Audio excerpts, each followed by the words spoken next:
유명한 고대 수학자 유클리드의 제정이 소타르라는 이집트의 왕자가 있었습니다. 그는 다른 사람과 함께 열심히 공부를 하지만 수학은 되게 어렵고 괴로운 문제였습니다. 고민하던 얼라 선생에게 물었습니다. 내가 왕자인데 나를 위해서 좀 더 쉬운 방법으로 수학을 가르칠 수 없겠습니까? 라고 물었습니다. 이때 유클리드가 제가 수천 년 동안 인용된 유명한 말을 했습니다. 배움에는 왕도가 없습니다. 배움에는 왕도가 없습니다. 아무리 왕이라도 열심히 공부하는 것 외에는 길이 없다는 겁니다. 신앙생활은 영적 싸움입니다. 우리들 마귀가 우리를 넘어뜨리려고 수없이 공격을 유혹합니다. 주신 복권을 받지 못하게 하려고 수없이 방향을 유혹합니다. 사명감 못하려고 계속 유혹 공격합니다. 주 앞에 선을 끊을까지 마귀의 공격 유혹은 점점 심해지고 결코 그치지 않고 계속됩니다. 그러므로 항상 깨어 있어서 영적으로 승리할 준비를 항상 해야 합니다. 영적 싸움으로 영적인 방법과 영적인 능력으로만 이깁니다. 다른 길은 없습니다. 쉽게 이기는 없습니다. 영적 능력을 갖추는 길 외에는 다른 길이 없습니다. 배움에는 왕도가 없듯이 영적 싸움을 이기는 길은 영적 능력 외에는 다른 길이 없습니다. 영적 방법 외에는 다른 길이 없습니다. 이스라엘이 애굽의 노예 생활에서 벗어나서 모세인들로 40년 광야길을 걸어서 이제 가나안 땅에 들어갔습니다. 가나안 양석을 쫓아내고 그 땅을 정복해야 되는데 그 첫 번째 싸움이 여리고성 정복하는 것입니다. 3장에서 요단강을 걸어서 건너오고 4장에서 그 요단강 가져온 돌로 기념비를 세우고 6장에 여리고성을 정복하는 일이 나오는데 5장에 특별한 일이 기록되어 있어요. 이 오늘 5장이 하나님께서 이 세 가지를 이스라엘에게 요구하시는데 이게 다 승리를 위한 것입니다. 그래서 승리를 위한 준비라는 그런 제목으로 3주 동안 말씀을 드리게 되겠습니다. 첫째는 지난주 본대로 길갈에서 할례 행하라. 두 번째는 유월절을 지켜라 하셨고 그 후에 만나가 그쳤고 그리고 세 번째는 여호와의 군대 장관이 여호수아에게 나타나게 됩니다. 이 세 가지는 다 여리고성 전투의 승리와 가나안 땅 정복을 위한 준비였습니다. 우리도 영적 승리하고 복을 받으려면 이런 승리할 준비를 해야 됩니다. 지난주에는 첫 번째로 하나님께서 할례 행하라는 것을 말씀을 드렸습니다. 왜 하나님께서는 여리고성 전투 앞두고 있는 이스라엘 백성들에게 할례 행하라고 하셨을까요?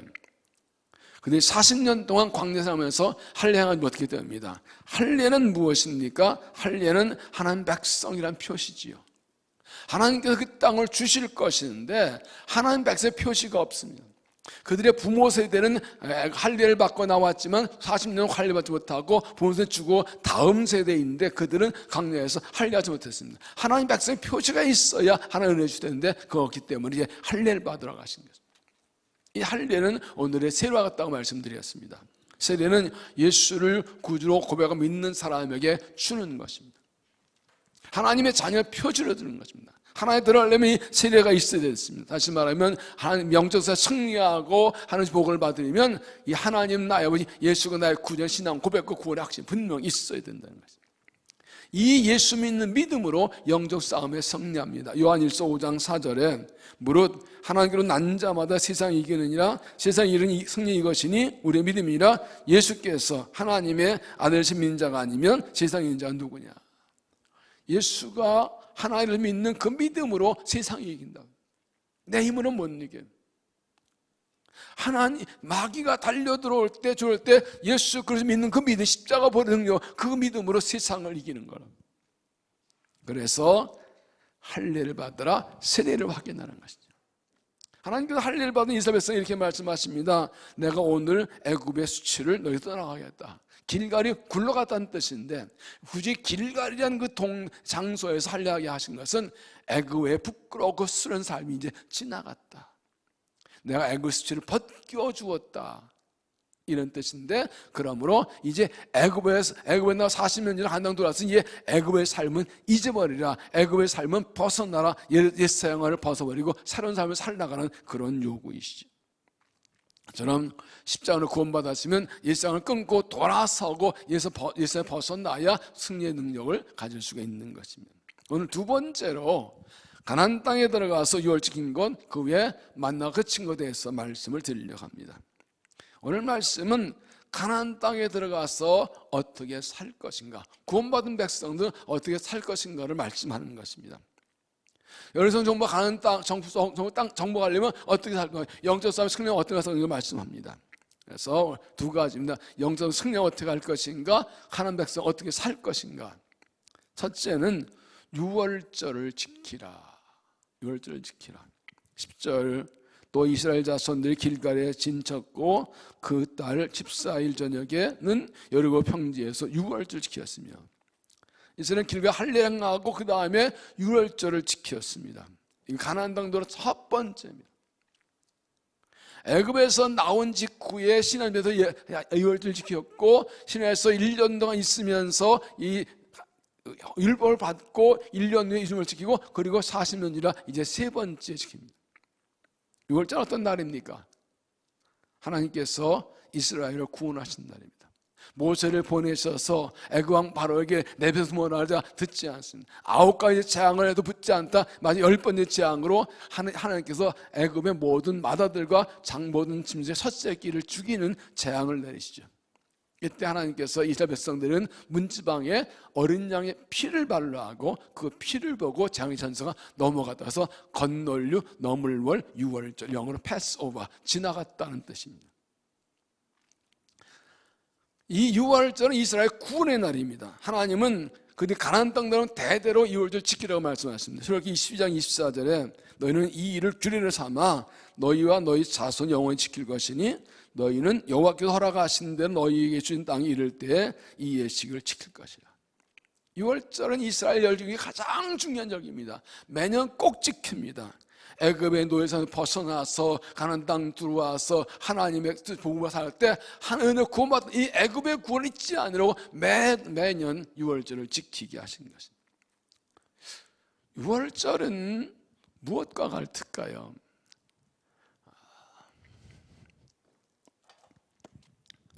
할례는 새해와 같다고 말씀을 드렸습니다.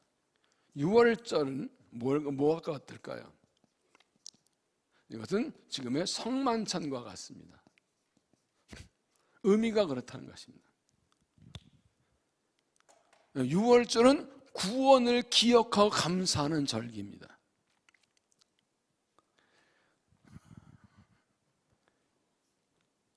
예수님께서 십자가에서 내 대신 내 죄를 죽으심으로 내가 그 피로 구원받았기 때문에 말합니다. 이스라엘 백성들이 하나님의 재앙이 임할 때 양의 피가 묻었기 때문에 사는 것처럼 예수 피가 내게 묻어 있어서, 그래서 피가 나를 씻어주셔서 내가 하나님의 진노를 피하고 구원받은 것입니다. 그래서 예수님께서 성만찬을 언제 행하셨어요? 6월절이에요.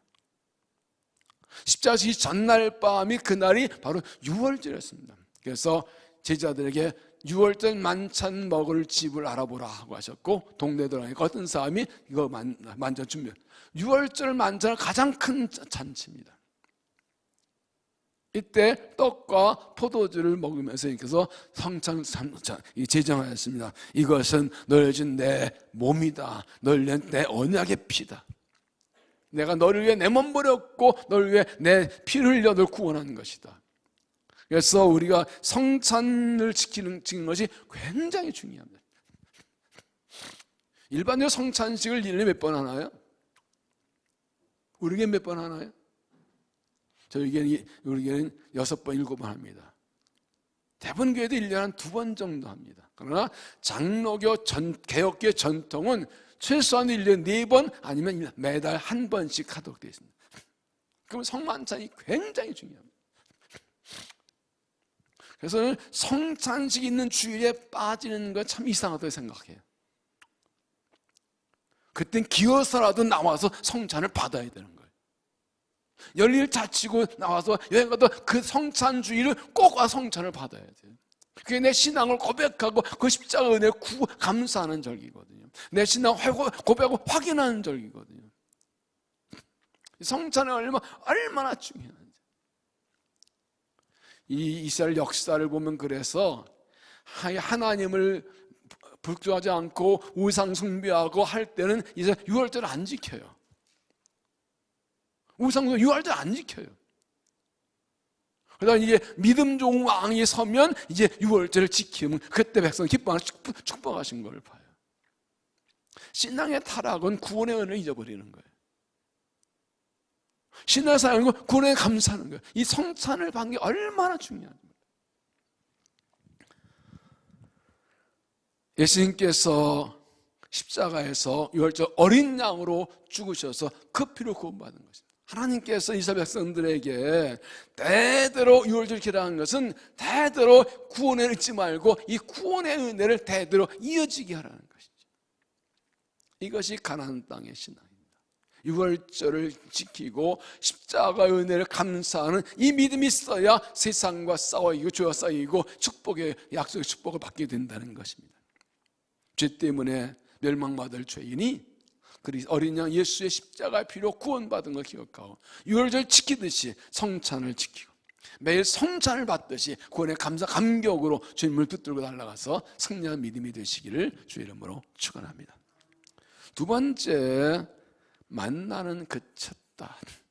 이 부분을 잘 들으셔야 돼요. 만나는 그쳤다. 11절 유월절 이튿날에 그 땅의 소산물을 먹되 그날의 무교병과 볶은 것을 먹었더라. 또 그 땅의 소산을 먹은 다음 날에 만나가 그쳤으니 이스라엘 사람들이 다시는 만나를 먹지 못하였고 그의 가나안 땅의 소출을 먹었더라. 이스라엘 유월절을 지킨 다음 날에 이제 가나안 땅에 난 곡식을 먹습니다. 그리고 가나안 땅 곡식을 먹고 그 다음 날부터는 만나가 안 내려옵니다. 이제부터는 가나안 땅 난 걸 먹습니다. 40년 동안 먹었던 만나가 유월 지킨 난 날부터 안 내려옵니다. 여러분, 하나님께서 이스라엘 백성을 만나 주신 이유가 무엇입니까? 애굽에서 나와서 광야길을 가기 때문에 정착할 수 없으니까 뭐 일할 수가 없어요. 그러니까 먹을 수 있는 건데 더 중요한 게 있지요. 신명기 8장 3절 이렇게 말씀하셨죠. 너를 낮추시며 너를 줄이게 하시며 또 너도 알지 못하며 내 조상도 알지 못한 만나를 내게 먹이신 것은 사람이 떡으로만 사는 것이 아니요 여호와의 입에서 나오는 모든 말씀을 하는 줄을 너희가 알게 합니다. 너를 낮추시며 너를 줄이게 하시며. 이 광야사에 뒤에 말씀되어 있지만 이건 신앙 훈련과 연단 기간입니다. 그 신앙 훈련 연단의 핵심이 무엇입니까? 말씀을 사는 겁니다. 사람이 먹고 살려면 일해야 되잖아요. 그런데 일하지 않고 계속 이 구름 따라 돌아다니면서 일하지 않아도 매일 먹을 게 나오는 거예요. 언약궤에 있는 성막을 따라 움직이는데 성막 안에 뭐가 있어요? 언약궤 말씀이 있다고. 말씀 따라 하나님이 그걸 인도하는 대로 가려면 가고 서면서 말씀 따라 살았더니 먹을 게 나온단 말이에요. 아, 사람이 내가 먹고 살려고 일해서 먹는 게 아니라 말씀 따라 하면 사는구나. 이거 경험하게 하신, 이거 40년 훈련하신 거예요. 40년 동안 어떻게 했어요? 옷도 헤어지지 않고 신발도 헤어지지 않고. 단벌 신사가 안 된다고요? 옷살도 안 들잖아요. 신발 안 사도 되잖아요. 말씀만 따라가면 산다. 이걸 경험케 하시려고 만나를 주셨다는 겁니다. 여러분, 이건 좀 자주 말씀드리는데 이게 애국과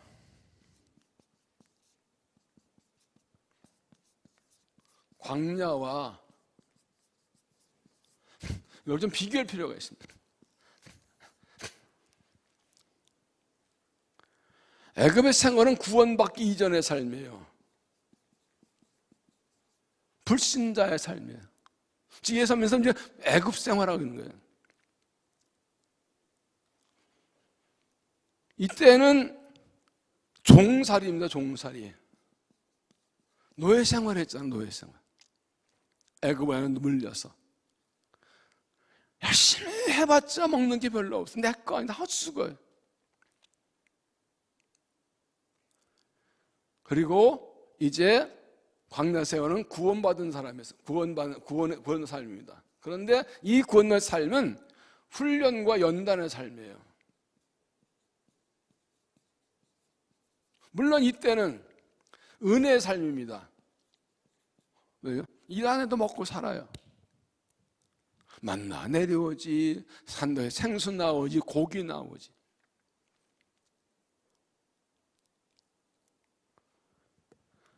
옛 생활을 벗어버리고 새 사람 되는 하나님의 산 훈련 받는 것입니다. 광야 몇 년 걸렸어요? 40년이에요. 왜 40년이에요? 그들이 애굽에서 나온 지 얼마 안 돼서 1년 동안 시내산 밑에서 율법하고 성막을 지은 후에 바로 가나안 땅 옆에 왔었어요. 가데스바네에. 민수기 13장 14장 보면. 근데 그 땅을 12명 정도의 40년 40일 동안 정탐하고 왔는데 10명의 정탐꾼들이 그때 못 들어가도 멀먹으려고 불평하고 울고 난리 났죠. 하나님께서 너희가 나를 믿지 못한다? 그러면 믿지 못한 너희들은 은탁도 못 들어가고 너희 아들, 딸 들어간다면서 그 40일을 1년 쳐서 40년을 돌렸어요. 이 40년은 훈련 받는 기간이에요. 왜 그랬어요? 그들이 애굽에 살면서 하나님의 은혜로 구원받아서 나왔는데 애굽의 종살이 죄의 종로를 타던 옛생을 노예들은 벗어버리지 못한 거예요. 그래서 훈련받은 거예요. 그거 벗어버리는데 몇 년 걸렸다고요? 40년 걸렸어요. 구원은 받았어요. 예수 믿었어요. 근데 아직 옛생활이 남아있어. 옛상품이 남아있어. 이게 40년. 모든 사람이 다 40년 훈련 받나요? 아니요. 사람마다 달라요. 사람마다 달라요. 40년은 상징이고 어떤 사람은 50년 믿어도 아직도 강렬 생활이에요. 일생 못 버려서 아직도 훈련받아 의도 터지고 깨지고 막 그러면서 살아. 어떤 사람은 10년이면 끝나기도 하고 사람마다 달라요. 이렇게 가나안 땅은 넓게는 천국을 상징합니다. 우리가 들어 하나님 나라. 그래서 인생을 광야 같다 그러죠. 그런데 자세히 좁혀 말하면 가나안 땅은 성숙한 삶, 축복의 삶, 사명의 삶이에요. 약속의 땅에 들어왔어요. 연단 훈련 다 받았어요. 그래서 이제 성숙한 삶을 살아가요. 성숙한 백성이 되는 거예요. 그리고 약속하신 복을 받으며 살아요. 그리고 사명으로 살아요. 이게 가나안 땅.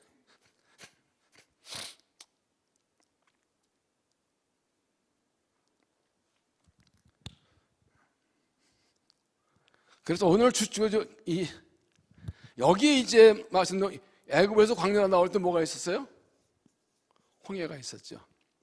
홍해를 건너는 것을 시장성에서 세례로 물 세례 받는 것을 홍해를 건너는 것으로 비유를 많이 해요. 그런데 10장에도 그렇고 그리고 요단강을 건너는 것을 그래서 이것을 성찬으로 이렇게 해석하기도 해요.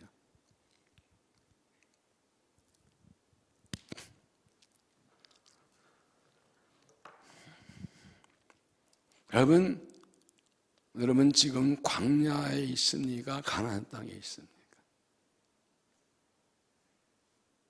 물론 가나안 땅 돌았다고 완전한 것은 계속 성장해야 돼요. 성숙해야 돼요. 근데 여기서는 원문을 표현하다가 훈련받는 기간이고 은혜사인데 여기서는 이제 성숙한 삶이고 약속한 복을 그 땅을 차지하고 사명을 사는 것입니다. 오늘 이걸 좀 말씀을 드리려고 그래요. 이 부분이 굉장히 중요합니다. 가나안 땅에 들어왔습니다. 이것은 뭐니까 이제는 광야 생활은 끝났다. 전과 다르게 살아라. 이제는 새로운 삶의 원리를 가지고 살아가는 것이 광야 생활입니다. 이 가나안 땅에서 사는 것입니다. 유월절을 지키고 그 다음날 그 땅 곡식 먹고 그 다음날은 만나가 그쳤다. 이제 더 이상 은혜 없다. 이 일하는 먹는 거 없다는 겁니다. 이 부분이 중요합니다. 만나는 일어나 먹는 것이고, 그 땅에서 난곡지라고 농사 지어 먹는 거다. 이제부터는 일해서 먹는 거다. 그래서 세 번째, 그 땅에서 나는 것을 먹어라. 이게 가나안 땅 생활입니다. 그 땅 나는 거 먹어라. 이제부터 잘 들으셔야 돼요. 11절 제목, 유다 이튿날에 그 땅의 소산물을 먹되 그날의 무교병과 먹은 것을 먹었더라. 또 그 땅의 소산물을 먹은 다음 날에 만나는 그쳤으니 이스라엘 백성이 다시는 만나를 먹지 못하였고 그의 가나안 땅 술을 먹었더라. 가나안 땅 들어오면 이제는 가만히 있으면 굶어 죽어요. 만나 안 내려와요. 농사 지어야 돼요. 이제는 스스로 일해서 먹고 사는 삶이 시작된 거예요. 애굽의 노예 생활을 의도 터지면서 고생해서 겨우 먹고 사는 애굽의 생활도 아니고, 광야에 살다면서 그냥 일 안 해도 먹고 사는 때가 아니, 이제는 약속 땅에 들어와서 약속의 성취가 되어서 이제는 정착해서 농사져서 먹고 사는. 그런데 뭐가 차이? 광야에서는 방랑하는 생활이에요. 가나안 땅은 정착 생활이에요. 광야에서는 일 하나 먹지만 메뉴가 한 개예요. 만나. 좀 있죠. 만나탕, 만나복, 만나찜, 만나구이 다 있겠지만 하나예요. 그런데 농사지면 가나안 땅에서는 곡식과 채소가 다양한 걸 먹을 수가 있어요. 종류도 풍성하고 양도 풍족해요. 어떤 거 사시겠어요? 일 안 하고 맨날 만나 먹는 생활을 하시겠어요? 일해서 뭐 쌀, 보리, 뭐 팥, 콩, 뭐 배추, 무 여러 가지 야채도 먹는 그런 다양한 뭐 향신료도 나오고 다양한 걸 먹는 생활을 하시겠어요?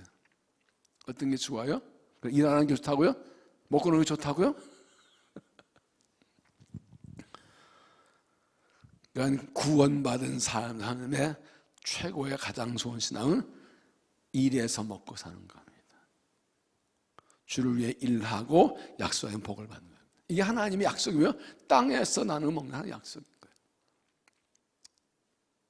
하나님 백성으로서 이런 사는 게 무엇인가 원리를 몇 가지 찾아봅니다. 첫째는 가나안 땅에서는 일한 대로 먹는다.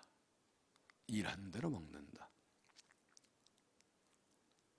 그들은 광야에서는 일하지 먹고 살았습니다. 한 일은 아침에 나가서 만나 거둔 것 뿐이었습니다. 그러나 가나안 땅에서는 내가 땀 흘려 일해야 먹고 삽니다. 내가 얼마나 열심히 따라서 먹고 삽니다. 열심히 많이 거두고 게을리면 거두지 못합니다. 내가 밭을 갈고 씨를 뿌리고 물을 주고 열심히 농사 지으면 거두어서 먹습니다. 수고만큼 거둡니다. 적과 끓는 땅이 주어졌고 내가 일하는 만큼 열심히 하는 만큼 일에 거두어 먹게 되는 것입니다. 그래서 내가 일하는 대로 거두는 것, 내가 일하면 거두는 것에 내가 일하는 것에 따라서 거두는 결정되는 것이 가나안 땅의 삶입니다. 그래서 가나안 땅에서 하나님이 복을 이미 적과 끓는 땅을 주셨고 그 땅을 갈아먹는 내가 할 일이에요. 그 땅에 농사하는 건 내가 할 일이에요. 주신 약속하신 복을 얼만큼 받는가는 내 하는 데 달려있어요. 대열사후서 3장 10절에 일하기 싫은 자는 먹지도 말라. 그냥 주시는 거 아니에요. 일해서 먹는 거예요. 구원 백성이 무조건 먹는 게 아니라 구원에 감사해서 하나님을 위해, 하나님 나라를 위해 사명으로 살아가고 주께 충성해서 복을 받는 게 이게 가나안 땅의 삶이에요.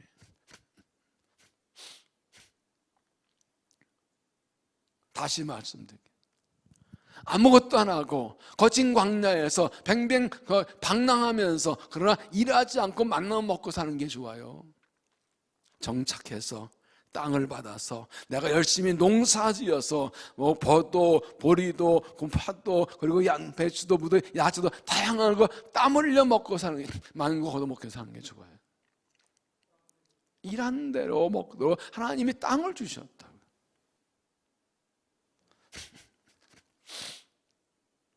구원받은 감사해서 할례를 받고 유월절 지키며 그런 감사해서 하나님을 나를 위해 천한 나라에 일하면 복을 주시는 거예요.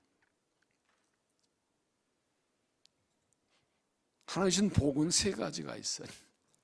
첫째 일반적인 복, 이건 예수 믿으면 다 주시는 거예요. 마태복음 5장에 하나님께서 해와 비를 악인과 의인에게 골고루 주신다고 했어요. 하나님 비 내리다 저 나쁜 놈 비 안 주고 다 돌아요. 이거 일반적인 복이에요. 두 번째는 성도의 복이 있어요. 하나님의 자녀만 받는 것. 구원의 복, 그리고 기동다의 복, 죄 용서의 복. 이건 하나님 백성만 받는 거예요. 세 번째가 일꾼의 복이 있어요. 일꾼이 받는 복이 있어요. 일해야 받는 복이 있어요. 그래서 디모데후서 2장 5절에 6절에 수고하는 농부가 곡식을 먼저 맞는 것이 마땅하니라 그랬지. 농사를 지어서 처음 거는 핵곡식은 누가 제일 먼저 먹어요? 농사 지은 사람이에요. 요즘 최상품 한다고 그거 팔지만 그 값은 자기가 먹지요. 신명기에도 곡식 떠는 소의 입에 망을 씌우지 말라 그랬어요. 보리나 밀을 쌀을 그 수확해서 타작할 때 타작기를 돌린 소가 그 곡식째 뒤집어먹는다고 그거 아까운 거 주인도 아니죠. 그건 놔둔다고. 일하는 자에 먹을 거 주는 게 하나님의 원리라. 거꾸로 말하면 일하지 않으면 먹을 것도 없습니다. 구원받은 한 백성의 삶은 주님의 부르심 따라 주신 사명에 충성할 때 약속한 복을 받고 사는 거예요. 일꾼의 복을 먹고 사는 거예요. 거기에는 일한 만큼. 여러분이 회사나 가게를 경영하는데 거기에 직원들이 있는데 정말 열심히 일하는 직원하고 설렁한 직원하고 똑같이 월급 줄 거예요? 인사고가 봐야 될 거 아니에요? 성과를 보고 가야 될 거 아니에요?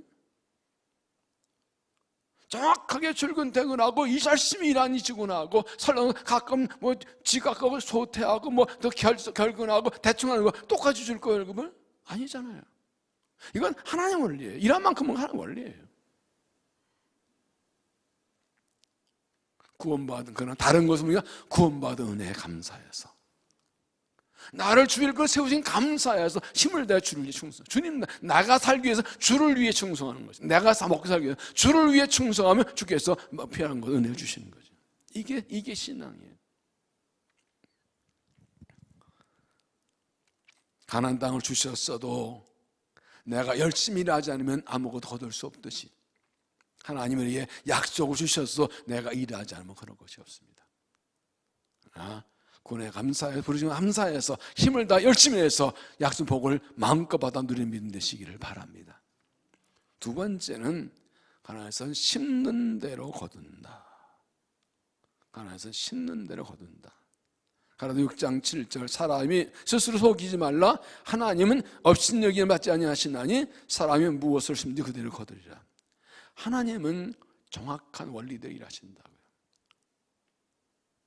심는 대로 거둡니다. 무엇을 심는지 그대로 거둔다. 열심히 일하는 거 중요하지만 뭘 심냐 중요합니다. 좋은 거 심으면 좋은 거 거두고 나쁜 거 심으면 나쁜 거 거두면 콩 심은데 콩 나고 팥 심은데 팥 납니다. 이건 아멘 안 해도 돼요. 근데 이건 하나님의 농사의 원리예요. 인간 세상 원리가 그래요. 좋은 거는 심은 대로 거둬요. 내가 심은 거 안 거둔 안 심은 건 나는 적이 없어요. 나 이런 거 안 심어도 이런 게 낫지? 아니에요. 내가 심은 거 거두는 거예요. 내 가정이든 내 삶이든 내 마음이든 뭐니 내가 심은 거 내가 거두는 거지. 내가 심은 거 안 거둔 것도 없고 심지 않은 거둔 것도 없어요. 그러니까 하나님 나라에서는 신앙생활에 특별히 세상 그러지 하나님 나라 특별히 신앙생활에서는 좋은 것 심어야 좋은 것 거둡니다. 내가 심는 대로 거둡니다. 땅은 정직하다고 그러죠. 콩 심었는데 팥 나는 것 없습니다. 팥 심는데 콩 나왔습니다. 콩 심으면 콩 포다는 게 하나님 정한 원리입니다. 가라도 6장 8절 이어진 대로 자기 육체를 위하여 심는 자는 육체로부터 썩어져서 거두고 성령을 위하여 심는 자는 성령으로부터 영생을 거두리라. 무엇을 위해 심느냐 합니다. 나를 위해 심느냐 주를 위해 심느냐, 육체 욕심 따라 심느냐 성령 따라 심느냐, 육체 욕심 따라 일하냐 성령 따라 일하느냐, 거기에 달린 것이죠. 그러므로 좋은 것 거두면 좋은 것을 심어야 합니다. 특히 한 교회 생활에서는 이게 굉장히 중요해요. 이 양이 말한 말에도 좋은 말을 해야 돼요. 그게 좋은 게 내게 돌아와요. 좋은 행동을 해야 돼요. 그게 좋은 게 돌아와요.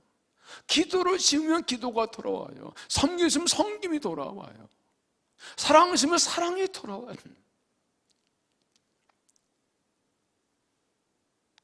가나안 땅 들어왔는데 아직도 광야 생활하면 안 되죠. 광야 생활은 뭐예요? 아직도 애굽의 일상을 못 벗어버린 거예요. 사도 바울이 고린도전서에서 사람을 세 종류로 나눕니다. 성경에서는 사람을 세 종류로 나누는데 이걸 이렇게 비유합니다. 그래서 이 애굽 생활은 불신자예요. 불신자, 믿지 않는 사람이에요. 불신자는 이미 예수 안 믿기 때문에 지옥이 확정된, 멸망 확정된 사람들이죠. 이제 여기서 구원받은 삶이잖아요. 근데 뭐가 다르냐? 광야의 삶은 육에 속한 그리스도인, 예수 믿기 하는데 여전히 육체 욕심 따라 살아가는 사람. 가나안 땅의 삶은 영에 속한 그리스도인, 성령 따라 사는 사람. 예수를 믿고 살지만 고린도서 3장과 갈라디아 5장에 나오는 대로 육체 욕심 따라 사는 사람이 있어요. 그래서 아직 광야에 있는 사람이에요. 일생을 못 벗어버렸어요. 성령 따라 사는 사람, 이게 가나안 땅에 사는 사람. 성령 행하라 그래야만 내가 육체 욕심 따르는 게 아니라 한 것처럼. 그래서 이 갈라디아 5장에서 성령 따라 행하라 그러고 6장에서 이렇게 심려 건다 말씀하신 것입니다. 하나님께서 우리에게 좋은 씨들을 주셨어요. 말씀을 주시고 사랑을 주셨어요. 은혜를 주셨어요. 좋은 땅이 좋은 곳이면 땅이 좋은데 왜 엉뚱한 걸 심겠어요?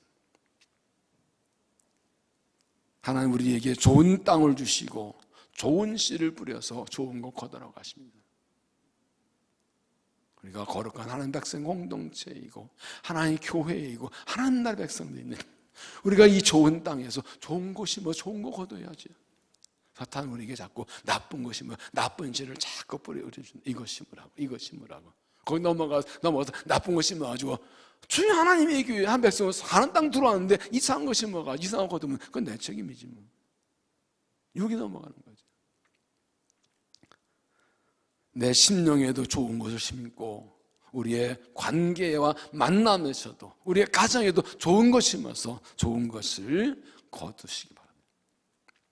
시편 126절 25절 6절 눈물을 뿌리며 흘리며 씨를 뿌린 자는 기쁨을 얻으리라. 울며 씨를 뿌려 나간 자는 반드시 기쁨으로 그 곡선을 가지고 돌아오리로다. 씨 뿌리는 거 쉬운 건 아닙니다. 그러나 울더라도 좋은 씨를 뿌리면 거두감 있고 좋은 것 뿌려서 좋은 것을 풍성히 거두는 믿음이 되시기를 바랍니다. 세 번째는 자원하는 마음으로 일하라. 자원하는 마음으로 일하라. 이것이 사실은 가나안 땅의 축복을 받는 핵심입니다. 하나님께서 일선 가나안 땅에 들어오자마자 길갈에서 할례를 받아라 하시고 또 유월절 지키라 하신 이유가 뭡니까? 너희가 어떻게 구원받았고 어떻게 이 땅에 들어가는 걸 기억하고 잊지 말라는 겁니다. 죽을 죄인들이 멸망죄인들이 하나님의 은혜로 어린 양의 피로 구원받아서 재앙에서 구원해서 구원받았다고요. 이거 잊지 말라고요. 하나님 백성이 구원의 확신 가지고 살아가고 유월절을 지키면서 이 구원의 감사 감격 가지고 살아가는 겁니다. 이렇게 하나님의 은혜를 잊지 않고 은혜에 감사하는 사람의 가장 기쁨은 자원해서 섬기는 것입니다.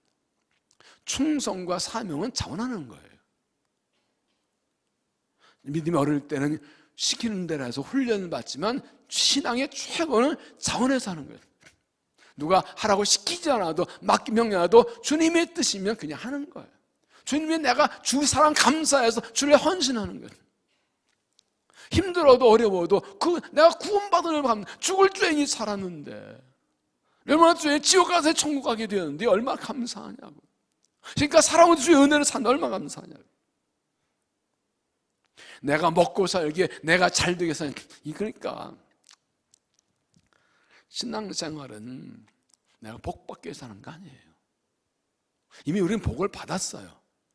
구원 받았어요. 천국의 복을 받았어요. 하나님 내 아버지, 예수가 나의 구주시요. 그 은혜에 감사해서 충성하는 거예요. 그런데 나에게 직분까지 맡기셨어요. 그 은혜에 감사해서 헌신하는 거예요. 그러면 또 복을 주시는 거예요. 그래서 하나님은 우리의 중심을 받으신다. 이 정말 구원에 감사해서, 사랑에 감사해서 하는가, 이게 어려울 때 나타나요. 고난의 때 정말 구원에 감사한 사람 신에 흔들리잖아요. 사명 흔들리잖아요. 이 구원의 감동에 식어진 사람 자꾸 흔들려요. 시사 때 말씀드린 대로 신앙생활 영적 싸움이라고요. 우리의 구원을 흔들고 이 사명 흔들고 복받지 못하게 얼마나 공격하고 유혹하는데요. 환난 고난 때 더 유혹 온 게 많아요. 주일날 말씀드렸죠. 환난 때 유혹이 같이 들어온다고. 예수님에게 바리새인들이 헤롯을 죽이려 하니 떠나라고. 고난도 오고 떠나 유혹도 나온다. 힘든데 떠나지, 이렇게 어려운데 좀 그만두지, 이렇게 고난 환난이 많은데 그 무슨 사명이야, 충성이야, 막 살고 봐야지, 피해야지, 유혹이 같이 들어온다고. 이게 현실인 거예요. 그러나 그 중에도 그럼을 불구하고 내가 구원받았는데, 십자가 은혜 구원받았는데, 예수 은혜 구원받았는데, 무슨 내가 그렇다고 내가 이 구원받은 거인데 어떻게 내가 이 사명을 버리고 주의를 버리고 믿음을 버리고 떠나? 아니야 하고 끝까지. 이게 진짜예요. 고난의 때, 환난의 때 진짜 믿음이 드러나는 거예요. 그 사람들이 그 일을 하는 거예요. 껍데기는 다 날아가 버려요. 별거 아닌 작은 일에 후룩 날아가 버려요. 시편 1편에 악인들은, 복 있는 사람은 신에게 심은 나무 같다가 뿌리를 내렸다는데, 악인들은 바람에 나는 겨와 같다고 했어요. 바람 나는 겨가 한번 생각해 보세요. 겨 아시죠? 겨가 떨어져 있어요. 바람 불어요? 아니요. 그냥 발자국만 떠도 별은 7바퀴 돌아. 20바퀴 바르르 돌아요. 그렇게 가벼워요. 왜? 알곡이 없잖아, 안에. 알맹이가 없잖아. 환난에 바람 불어도 누가 한마디만 해도 7바퀴 도는 사람들이 있어요. 누가 쳐다봐도 왜 나한테 째려 그리고 그것 때문에 뭐 밤잠 못 자고 뒤로 굴리는 사람들이 있어요. 알곡이야. 껍데기, 쭉정이라 그래, 쭉정이라. 진짜 알곡 신앙은 바람 불어 흔들리잖아요. 뿌리 깊이는데, 뿌리 깊은 나무는 바람에 안 헤맬세. 뿌리를 꽉 내렸는데 뭘 흔들려요. 구원에 감사 감격이 있는데, 그 안에 내가 어떻게 하나님 내가 보시는데, 어떻게 내가 그 귀중한 사명인데 어떻게 내가 흔들리냐고. 감사 감격으로 알아서 하죠. 자원해서 하죠.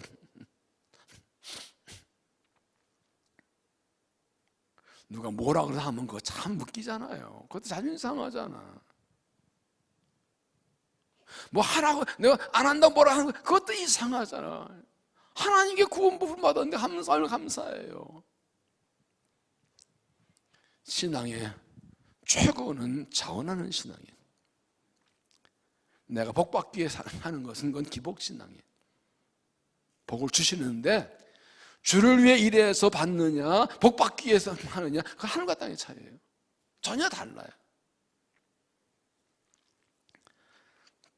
내가 잘 살기에 복 받기 위해서가 아니라 주님의 은혜에 감사해서, 구원에 감사해서 힘을 다해 충성하며 하나님께서 복과 상급지. 이게 신앙의 원리예요. 이게 하나님 땅의 원리예요. 이게 이 분명한 신앙을 붙들고 살아가야 돼요.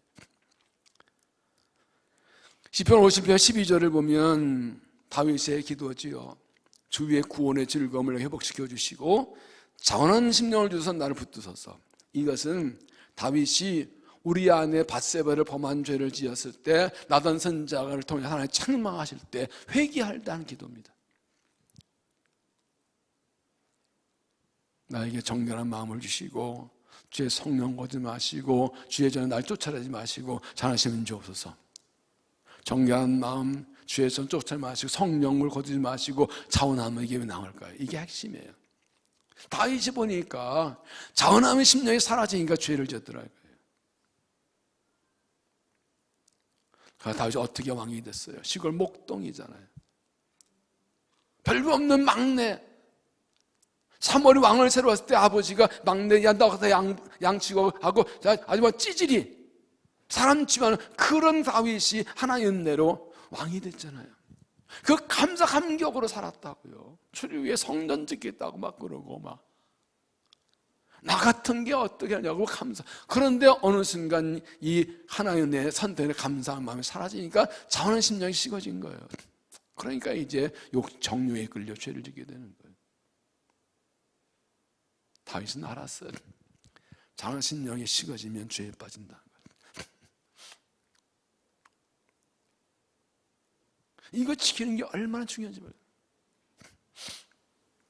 우리 사순절을 지내고 있는데 사순절의 시작은 제수일, 애수인 제수일입니다. 제수일은 올리브 기름에다가 이 재를 섞어서 이렇게 십자가를 거줍니다. 이걸 뭔 말합니까? 인간은 죄라는 사실을 기억하라는 겁니다. 그리고 십자가 은혜를 구원받았다는 거예요. 이걸 기억해요. 사순절 우리가 하는 것은 십자가를 품고 사는 거예요. 십자가를 품고 사는 거예요. 십자가를 겨우 사는 거예요. 십자가를 품고 살면 어떻게 죄를 지시고 어떻게 사명에 소홀할 수가 있어요? 그 구원의 감사 감격이 있다면 어찌 자원하지 않을 수가 있어요? 내 몸 다 드려도 내 생명 다 드려도 갚을 수가 없는데. 제가 이제 말씀드렸죠. C.H. 스타드가 영국 캠브리지 대학을 졸업하고 중국 선교사 갈 때 이렇게 당시까지 유능하고 실력 있고 운동선수 공부자 하는 사람이 그렇게 선교사 하는 거 이 좀 지나친 인생 아니야? 예수가 하나님 되시고 그분이 나를 위해 죽으신 것이 사실이라면 그분을 어떤 희생도 지나치지 않습니다. 내가 죽을 죄인이 십자가 은혜로 영구원박 하는 백성 되었다면 내가 어떤 걸 드려도 지나친 희생이 아니에요. 그 은혜 갖기 위해서 마음을 다 힘을 다해 충성하는 거예요. 헌신하는 거예요. 아무 대가 안 받아도 좋아요. 누가 안 해도 괜찮아요. 주의 은혜 갚을 수만 있다면 아무것도 안 바라요. 내 자원의 심령이 식어지면 그렇게 애쓰고 해도 뭐 사람들이 알아주지도 않고 인정해도 목사님도 수고는 한마디도 안 하고 장로님도 그냥 지나가고 뭐야 이래도 알아주지도 않네. 섭섭병에 들어가는 거지 이제. 물론 칭찬해주고 격려해주는 거 서로 잘 해줘야 되지만 진짜 깊이 들어가면 그거 없어도 내가 한 게 뭐 있다고. 나는 무익한 종입니다. 나는 내가 할 일을 한 것뿐입니다. 끝이에요. 주님이 알아주시면 돼요. 사람은 아무도 몰라줘도 상을 1원도 안 줘도 30년 해도 아무도 안 알아줘도 주님이 알아주시면 수고했다 그러면 된 거예요. 너 충성했다 그 한마디면 된 거예요. 이게 사라지면 서로 올라가네 내려가네 잘났네 못났네 하더라고 다투어서 난리다. 이게 그 이 자원한 심령 감사 이런 유혹이 계속 들어와요. 이걸 지켜야 내가 살아요. 그래야 힘있게 주에 갈 수 있고 세상보다 승리할 수 있고 하나님 기쁘시게 할 수 있고 복도 받을 수 있어요.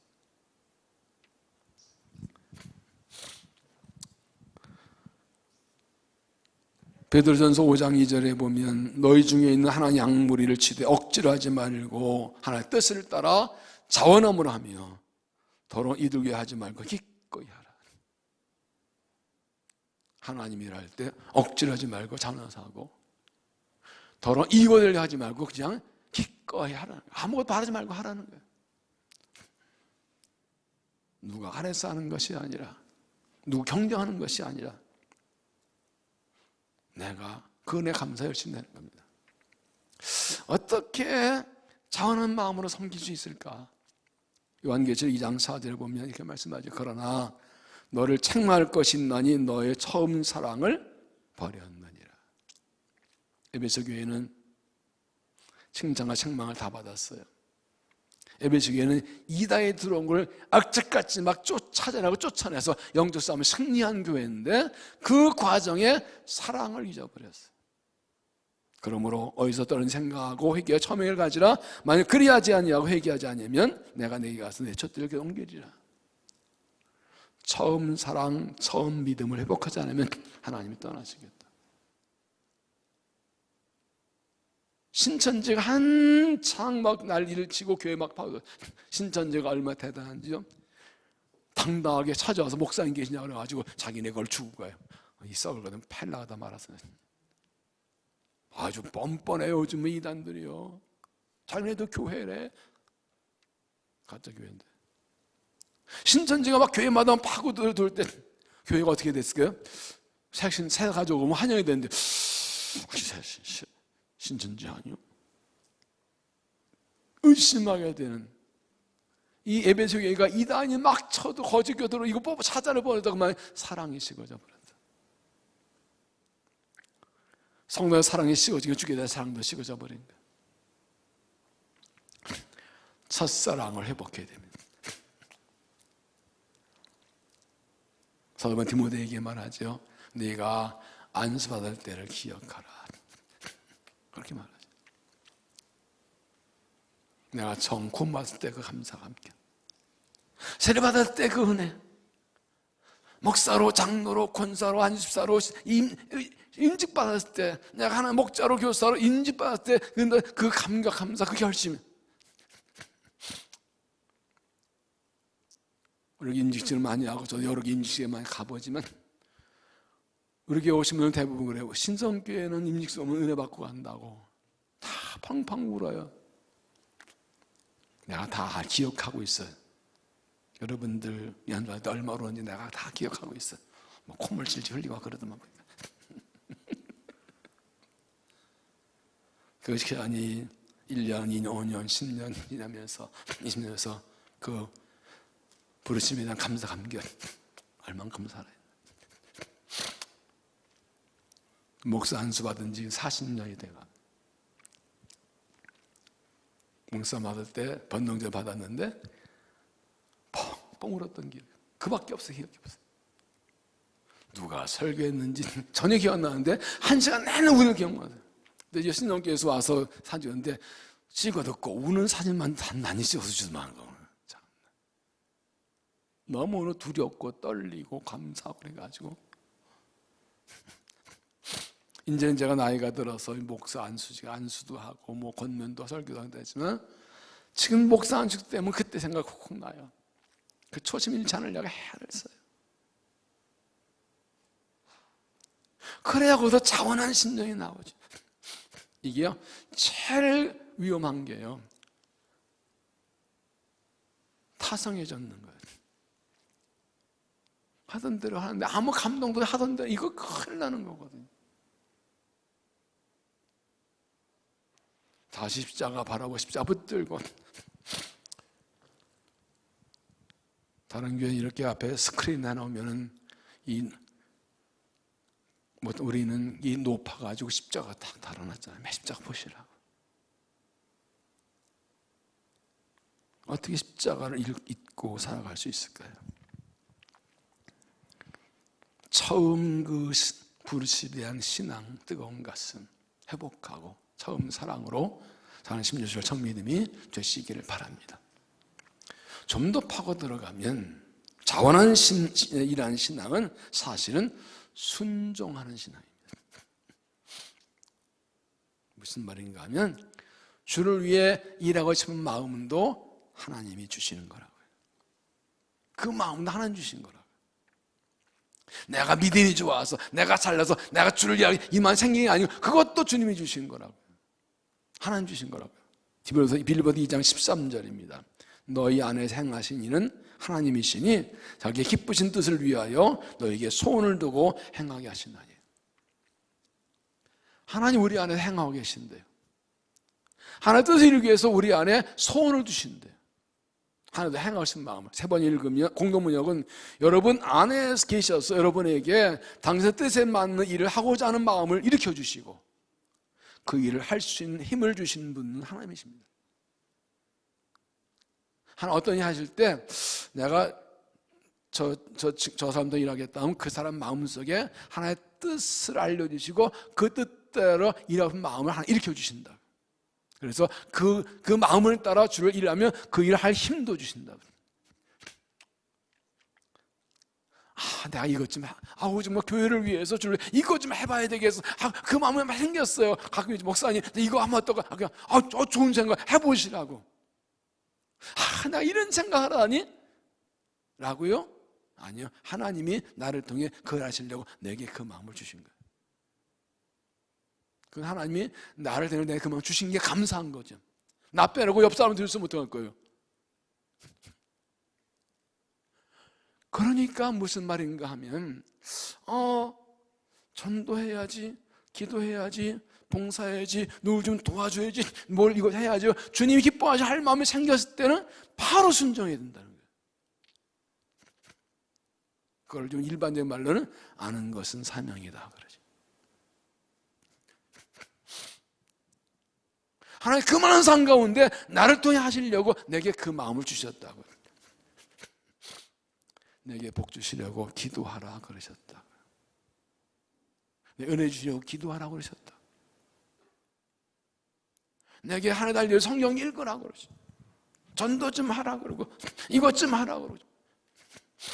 그런 생각이 들어올 때 성령 충만이 못하면 그거를 못 깨닫거나 그걸 내가 좋은 생각 했다고 자랑하거나 하나님의 뜻을 알면서도 순종하지 않아요. 뭐 그렇게까지 해야 되겠어? 뭐 그거까지 하겠어? 힘든데 피곤한데 복잡한 나도 힘든데 뭐 거기까지 이렇게 그러면 두 가지예요.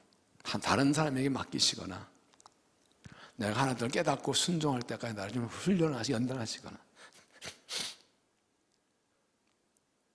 그냥 딱 주시면 딱 깨달을 때 훈련하시거나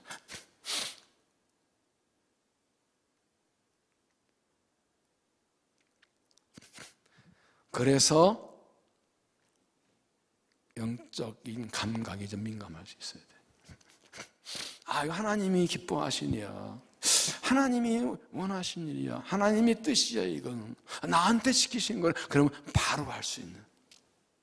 그걸 겉으로 볼 때는 아무도 안 시켰는데 하잖아. 그게 자원하는 심령인 거야. 출애굽기 이스라엘 백성들이 성막을 지을 때 보세요. 하나님께서 성막을 지으라 말씀하시고 무엇에 말씀하시죠? 마음에 감동된 자는 다 드려라. 자기들이 성막 짓겠다 그런 거 아니에요. 하나님 짓겠다고 하시고 성막을 위해 할 사람 자원해서 마음에 감동된 즐겁게 드렸다. 그래 성막을 지었죠. 다윗의 경우를 보세요. 다윗이 자기 궁궐을 지은 후에 나는 궁궐에 있는데 하나님에게는 장막에 있다 그러고 하나님을 위해 성전을 지을 마음을 가지죠. 근데 그게 다윗의 마음이었을까요? 하나님께서 네 마음은 받았는데 네 아들이 질 거다 하고 그러나 다윗에게는 성전을 설계도를 다 보여주세요. 짓기 전에 성전에 이 대장거리 직제를 다 세워요. 하나님이 알려주세요. 이게 뭐예요? 하나님의 뜻이라는 거예요. 우리가 매일 말씀 읽고 묵상하고 기도하고 해야 될 이유는 바로 하나님께서 성령으로 내게 말씀을 깨닫기 위해서 주시는 마음을 내가 분별하기 위해서. 그래서 묵상이 필요한 거예요. 때로는 길을 가다가 훅 지나가는 생각이 있어요. 아침에 밥 먹고 일어나서 양치하려 들어갔는데 확 지나가는 생각이 있어요.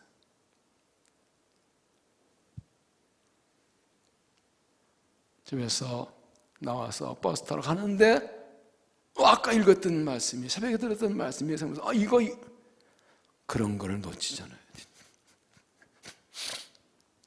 잠들었는데, 잠잘라 누웠는데, 잠들게 하는데, 내일 아침에 빨리 적어놔야 돼. 이런 것들이 무수히 많아요. 그럼 많이 놓치고 살아요, 우리가. 하나님 나를 통해 일하실 때 자꾸 감동, 성령의 감화라고 그러죠. 에이, 피곤한데, 바쁜데, 거기까지, 굳이 이렇게 거기까지 너무 오버하는 거 아니야. 힘든데 자꾸 무시하거나 잊어버려 놓치는 것들이 굉장히 많죠. 그런데 그걸 딱 잡고 순종하면 하나님이 나를 통해 놀라운 일을 행하세요. 기적이 일어나요. 내가 순종하고 요만큼인데 생각전 일들이 일어나기 시작해요. 내 삶에도, 내 인격에도, 내 가정에도, 자녀에도 마찬가지. 하나님 다 내 가정도 일터도 다 하나님 나라지 교회만 하는 나라 아니라고요. 나를 통해 하나님께서 내 삶에, 내 가정에, 내 자녀, 주의 도에 하시려는 일이 있는데 그걸 놓치면 안 돼요. 그래서 예수님께서 비유를 말씀하시죠. 들긴 자는 들을지어다. 들을 귀가 있어요. 들을 귀는 뭐예요? 열려있는 귀예요.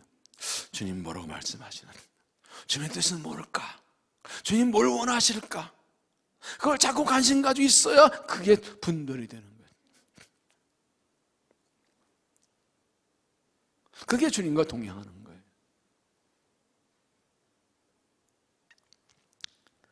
아모니에서 사역하는 김철기 선교사의 가슴 찌는 회개라는 책이 있습니다.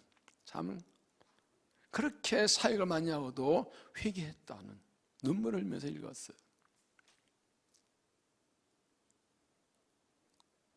그 책에 이런 대목입니다. 한국 장로교 최초의 성인 고방질 목사님께서 연도하시는데 선교지 많이 다니고 거기 왔다가 이렇게 이 김철기 선교사의 사역을 보면서 이렇게 말했습니다. 김 목사, 얼마나 많은 일을 하는 것가 중요한 것이 아니라 얼마나 순종하는가가 중요하다네. 내가 일을 많이 한 게 아니라 주님께서 하신 게 얼마나 순종했느냐, 거기에 중요하다. 이 김철기 선교사의 이 가진 회개의 책은 충격적인데요. 정말 일을 엄청 많이 했는데 돌아보니까 나 나타내려고 그랬다고 철저하게 통곡하며 회개한 거예요. 아니 그렇게 일하고도 그걸 또 일 많이 한 걸 회개하더라고요. 얼마나 깊은 그 영성이 있는지, 얼마나 많은 일을 하나님의 정경이 아니라 얼마나 순종하는 것입니다. 주님께서 마지막 날 우리에게 얼마 일 많이 물으시지 않고 얼마나 순종인가를 물으시겠죠. 너 그때 나한테 순종했냐? 너 그때 순종 안 하고 네 맘대로 했잖아. 너 위에 했잖아. 네 맘대로 네 뜻대로 했잖아. 가 아니고 그래 너는 내가 네게 말할 때 순종해서 했다. 한 가지 했어도 주께 순종한 것만 인정하신다. 그게 많을수록 좋죠. 그걸 보고 다른 사람들은 자원해서 일한다 그러지요. 하나님께서 나를 통해 일하시려고 내게 주님의 일을 하고 싶은 마음을 주시는 것을 감사하시다. 자원한 신정과 순종은 한마디 말하면 삶의 중심이 주님께 있다는 거예요. 내 마음의 중심이 하나님께 있다는 거예요. 판단과 결정은 내가 한 주님이 하세요. 사탄은 우리에게 자꾸 네가 해라, 네가 해라. 요한복음 13장에 보면 13장 2절인가요? 마귀가 벌써 가르나움에 예수를 팔 생각을 넣었더라 그랬어요. 하나님도 우리에게 마음을 주는데 마귀도 이상한 생각을 넣어줘요. 그래서 갈라디아 5장이 뭐라 그랬어요? 성령의 성과 육체의 성욕이 서로 대적한다 그랬죠. 그때 마귀의 생각 분별에 잘라내고 성령의 성을 붙드는 게 신앙이거든요. 근데 가르나다가 왜 실패했어요? 마귀 준 생각을 분별 못했거나 아니면 그것을 버리질 않았어요. 이건 아니하고 그 생각을 버리질 않고 가지고 있다가 그게 자기 행동이 되어버린 거예요. 하나님도 말씀하시고 마귀도 우리에게 말해요. 이상한 생각들을 넣어줘요. 그때 이건 아니야 하고 털어버리는 거, 잘라버리는, 이게 이러면 이건 마귀의 생각, 분별력이 필요하죠. 그게 말씀이고 말씀이죠. 성령의 역사가. 그리고 성령의 뜻만 붙드는 거죠. 그게 신앙생활, 그게 가나안 땅 생활이에요. 이스라엘 백성이 길갈에서 할례를 받고 을절찍힌 날부터 만나는 그치고 그 땅 거기서 먹은 걸 기억하십시오. 이 순서가 아주 중요합니다. 구원에 감사해서 주를 위해 살겠다고 헌신할 때 약속의 복을 내가 받는 것을 기억하고 자원한 심령으로 감사함으로 주를 섬기는 믿음이 되시기를 바랍니다. 가나안 땅은 일한 대로 먹는 땅입니다. 심는 대로 거두는 땅입니다. 자원에 일하는 땅입니다. 할례를 기억하고 세를 기억하고 유월절을 지키는 마음으로 부르시 감사해서 자원한 심령으로 그리고 하나님의 주신 마음을 따라 순종해서 일해서 하나님께 칭찬받고 쓰임받고 복받고 상급받는 믿음이 되시길 바랍니다. 이런 신앙의 생활과 체질과 이 문화가 여러분의 가정의 전통이 되어서 대대로 이어져 가서 대대로 복받고 쓰임받는 가정 믿음 세우시기를 주 이름으로 축원합니다. 기도하겠습니다. 하나님 감사합니다. 항상 감사하고 모든 것에 감사합니다. 우리를 죄에서 구원하셔서 하나님 자녀 삼아 주셨기 때문입니다. 남들 보기에 가진 것이 없고 누린 것이 없고 내적 없어도 하나님의 자녀인 것을 감사하고 자랑하며 붙들고 살아갑니다. 우리를 택하시고 애굽에서 건지셔서 광야에 손질하시고 가나안 땅 들어가게 하신 은혜에 감사합니다.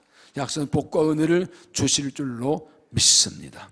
하나님 그 은혜 감사해서 열심히 헌신하며 충성하겠습니다. 좋은 것을 뿌리고 심으며 살겠습니다. 그 사랑 감사해서 자원해서 살고 순종하며 헌신하겠습니다. 우리 헌신 충성 받아주시고 영광 받으시고 뜻드리시고 복을 더하여 주시어서 하나님 영광 돌리며 축복을 흘려보내며 대도 물려주는 복된 삶 되도록 은혜를 더하여 주옵소서.